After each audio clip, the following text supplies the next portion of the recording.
This is a two-player do-it-yourself kit from Monster Arcades that I have slightly modified.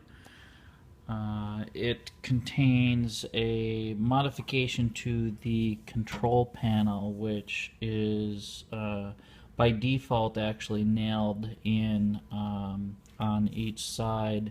I pried that apart and put a piano hinge underneath here, so that it could be easier to wire and get at the internal components.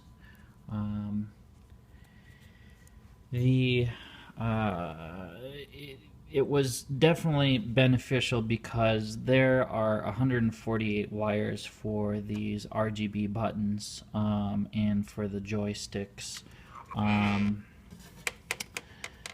So it definitely was worth it. We got Xbox controllers, a couple light guns. Found these on Amazon for like $6.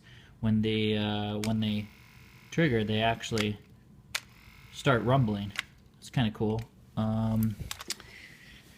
The back, I also modified because out of the box with the kit, this is one solid panel that's screwed in 4 different spots. I usually prefer easy access, so what I did is I cut a new panel around the back and cut it right here to put a piano hinge, and I also put a barrel lock on here. So just push it in and pull down, and you can see how much easier that is to access the back of the unit. There's a, I can't see it very well with the lighting in here, but it's a GeForce 960. There's an 850 watt power supply. There is a, let's see if I can get a flashlight here. This is a Logitech Z313. There's the little volume control and the power switch for it. There's a transformer and actually a fuse down there with some diodes. This is just part of the Z313. I did try a LePi amp initially, but I was getting a lot of interference. I could hear the hard drive noises. I tried a ground loop isolator, which you can actually see right here. I couldn't figure out. I isolated it to its own power supply, did everything I could think of. Couldn't figure out how to eliminate the noise. So I swapped it out for a pretty cheap 2.1 audio system that I just took apart, which is actually just this thing right here. Kind of took the whole thing apart and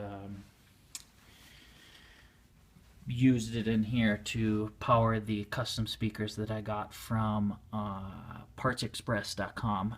This is a Dell, I believe, 21.5 inch monitor.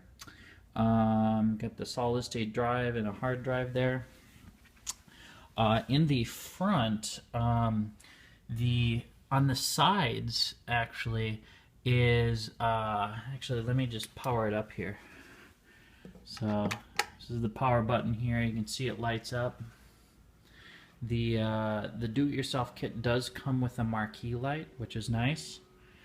You can kind of see the buttons start to light up, and it goes through the little light up sequence that the I-Pac Ultimate has pre-programmed into it.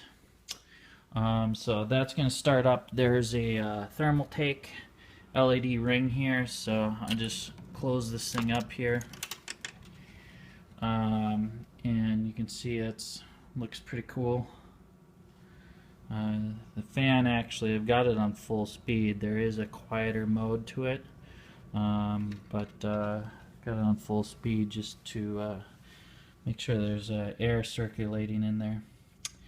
Got Hyperspan sort of set up. Only really two systems that are kind of working right now, so a lot of work to do on the software, but start that here. Select. Exit.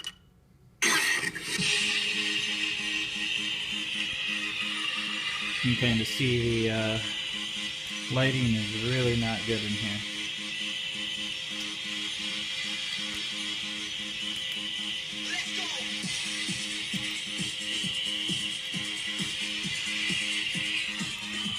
There we go. Get back a little bit. There we go.